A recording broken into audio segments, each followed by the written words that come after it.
jam hiire mon bandiraɓe tedduɓe musidɓe sehilaɓe dingiral jamma bela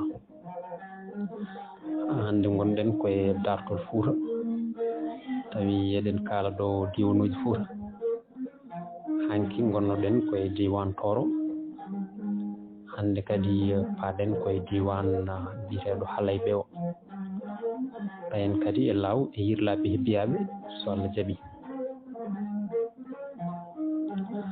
Halayɓe adan jeeyano koye Toro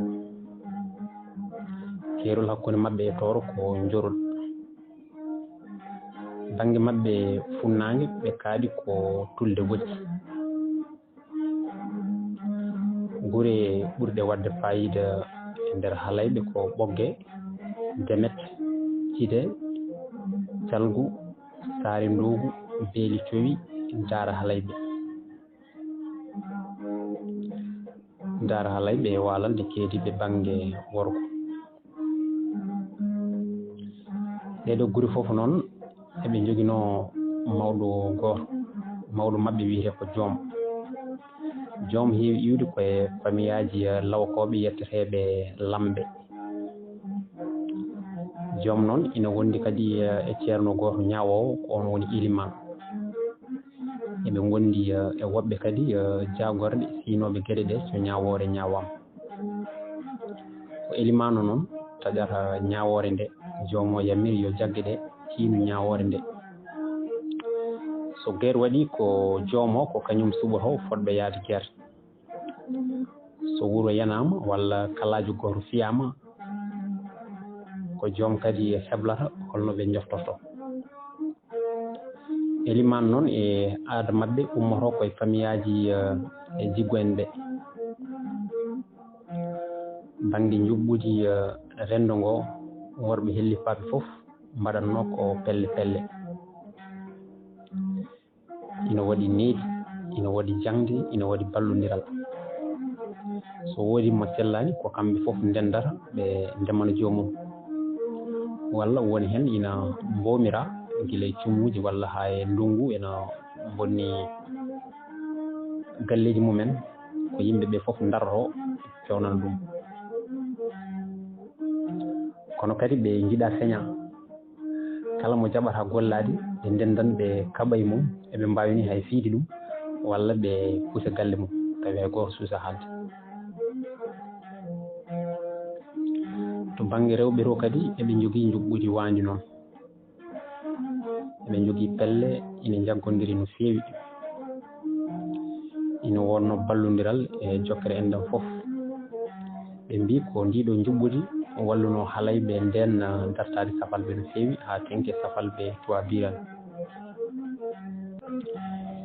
Joni noon caggal nde ummiɗen e Halayɓe joni dewnaten hen ko diwan Law noon fuɗɗi ko tulel bawɗi gasoy ko weedu bunagol hakkude Mbumba e Jongui nokkuji ɓurɗi wadde fayida e nder Law ko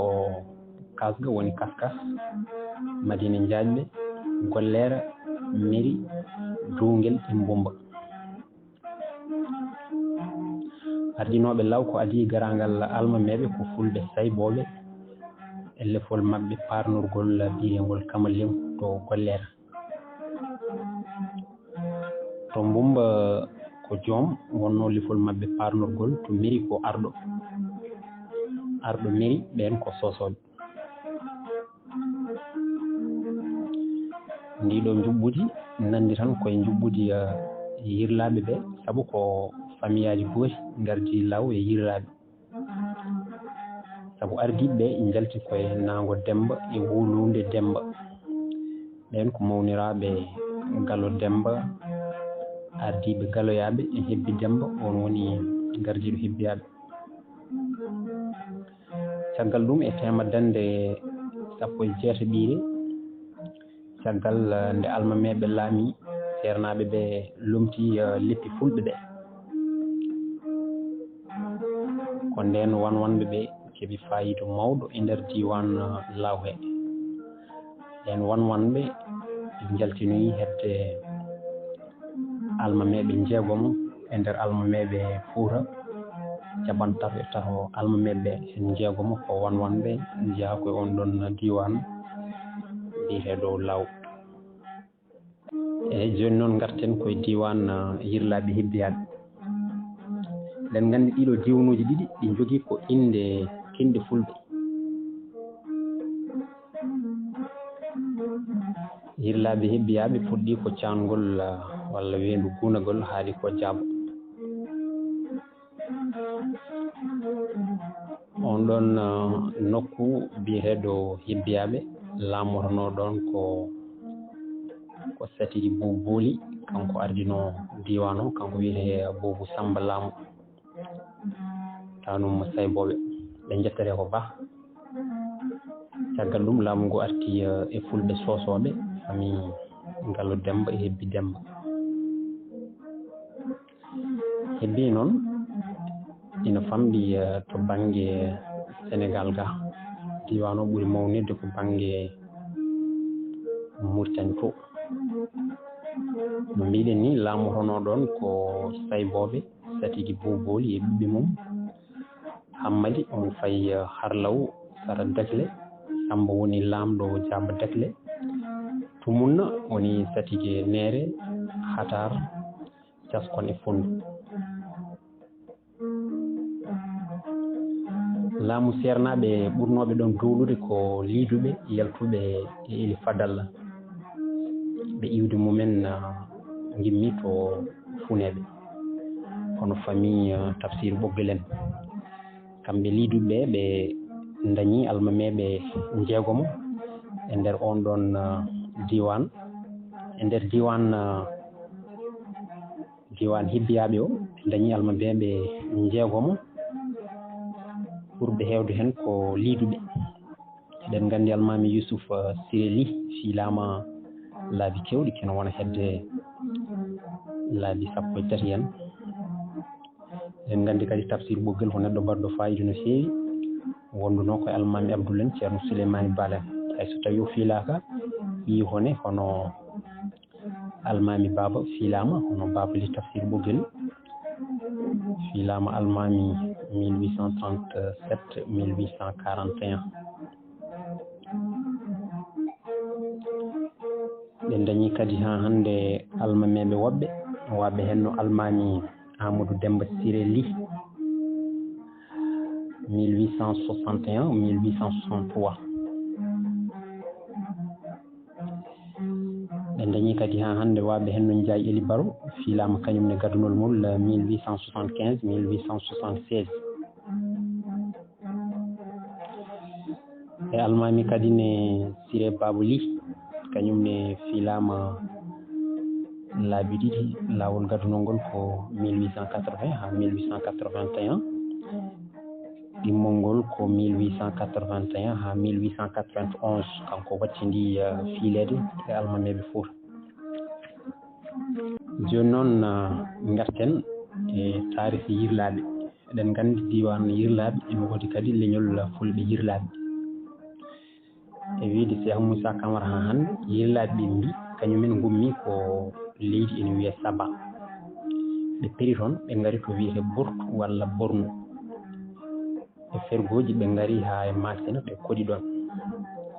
e wiide makko ha hande kanko Cheikh Moussa woni ɗo yi Masinanke goto o namdi ɗum so tawi en andi Saba,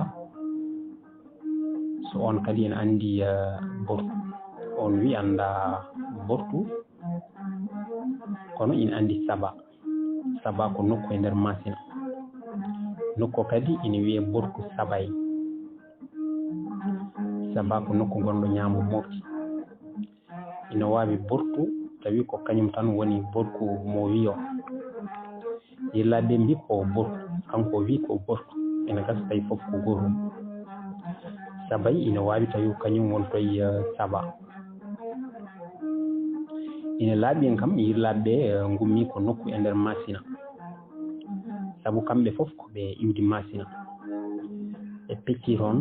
woodi hen heddiɓe Masina he, woodi yaaɓe ko wayno Walorɓe, Bay Bahuna, yettode mabɓe ɓurde mawnude ko Boli. woɓɓe ɓe payi Haaso, Jalluɓe gonno hohoɓe mabɓe. wonɓe kay jehino Fuuta Jalon ɓen kadi koye hohoɓe maɓɓe jalluɓe ɓen jalluɓe ɓe jiya koye hohoɓe leydi Fuuta Jalon ndi eɓe laamo leydi ndi eɓe gona jagorɗe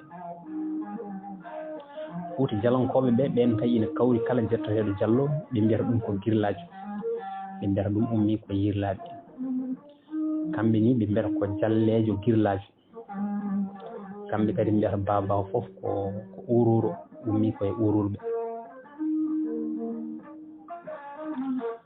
ko heddi e yirlaɓe ko ɓen ɓenni payi Fuuta Tooro nde ɓe ngari e Fuuta Tooro nde ko eggoru hoɗoru tan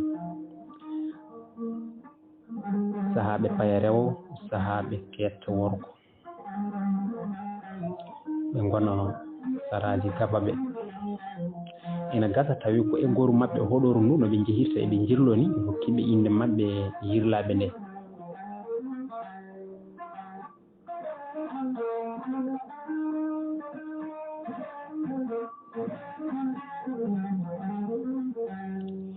biyeteɗo Sawo Seydi Bela ko baba on serti maɓɓe wondi e aynaɓe gabaɓe caggal ɗum o fayi nokku goɗɗo ina wiye Balaji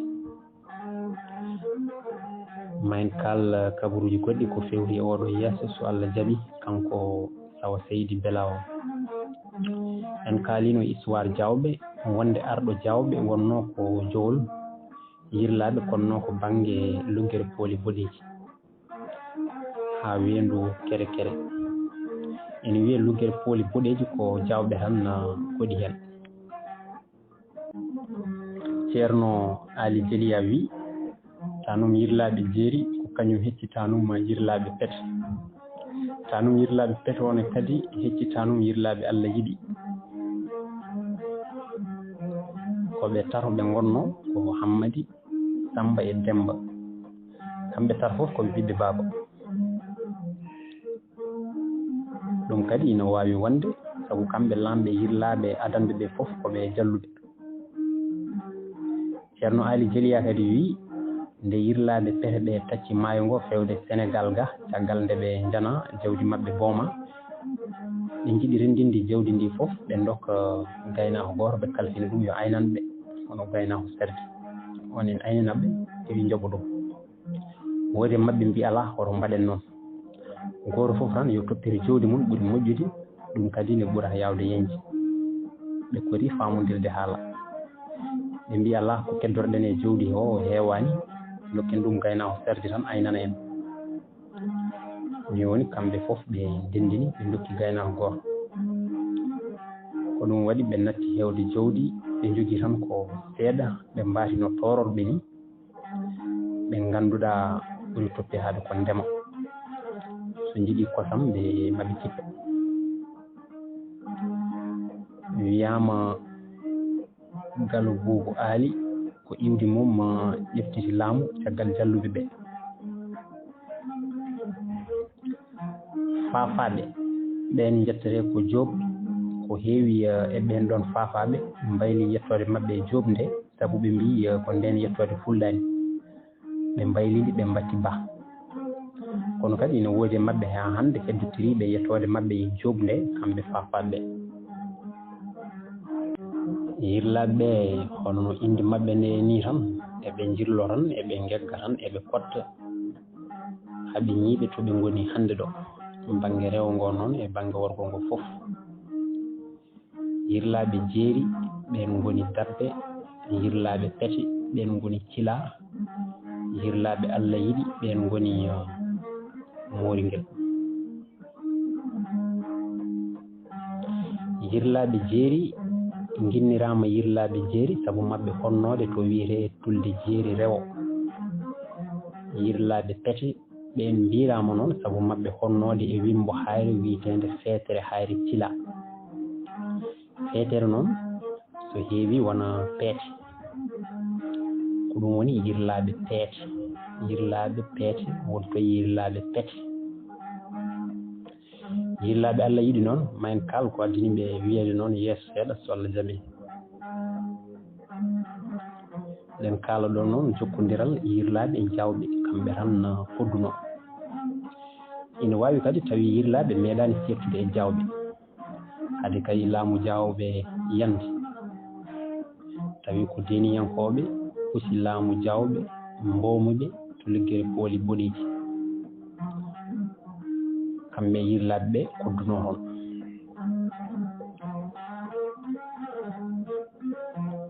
ɗum ko hen feccere caggal nde laamu maɓɓe yana kamɓe jawɓe ɓe payi banggue funnague heddiɓe ndenti tindi banggue hirnague jokke yaade ha ɓe jettoyi Guimy ɓe kawriti ɗon e aynaɓe Azayiden ɓe goni ɗon kadi ha saaha nde deniyankoɓe gaari kadi jani e mabɓe tawi eɓe mbari suule dene nden haare bomi ko heewi e mabɓe jawɓe ɓe tacci maayo ngo payi Toro yirlaɓe ɓe kañumen koɗi to wiyete Dabbe Fila e Moringel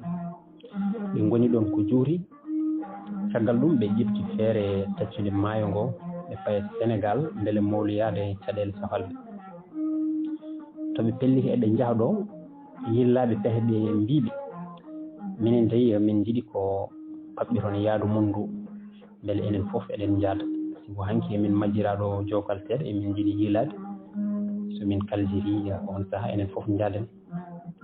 yirlaɓe ɓe toon mbi ala min mbawa fadde on ni woni ɓe tacci maayo ngo yirlaɓe jeeri ɓe keddi hoddiro Allah waɗi kamɓe taccinoɓe safalɓe jani e mabɓe kefti jawdi mabɓe ha laaɓi walla ko ɓuuri hewde hen ɗaccidiɓe tan ko jokal seeɗa ɓe tacci maayo ngo eɓe mbaasi yirlaɓe jeeri koɗoy to wiyete Mbolo heddiɓe ɓe koɗoy Pete ɓe Allah yiɗi ɓe koɗoy Tulde Dado Sara Galo en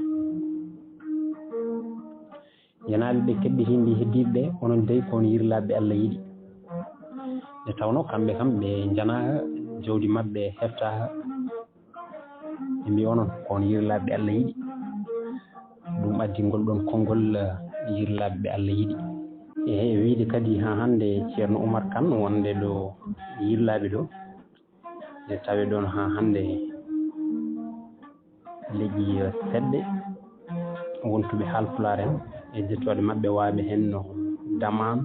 Fat Ndiaye ummoriɓe to Jolof ko heewi e mabɓe gonti Toroɓe won jettoɗe Toroɓe kadi gandaɗe ɓe kewani tawede e nder yirlaɓe ɓe en tawi ɗon noon ko wayno an ɓe ko an ɓe kadi gonti hohoɓe yirlaɓe ɓe gummi ko gamaji to Toroto to ɓe joguino leppol bees hen catal fayi Guijlon woɗɓe ɓe payi Jum ɓe gonti toon Ilimane en kono ko ɓuuri hewde e famille o heddi ko gamaji caggal ɗum hewɓe hen jaadi e fergo Sékou Oumar Tall ene tawe ɗon kadi ha hande famille aji sernaɓe jogiiɓe sembe to Sébikotane sernaɓe liiduɓe eyyi ɗum noon bandiraɓe tedduɓe musidɓe sehilaɓe Allah jarama on jarama ɗo karten ha ñande wonde so Allah jaaɓi garten e ngenar e damga ɗum noon Allah jarama on jarama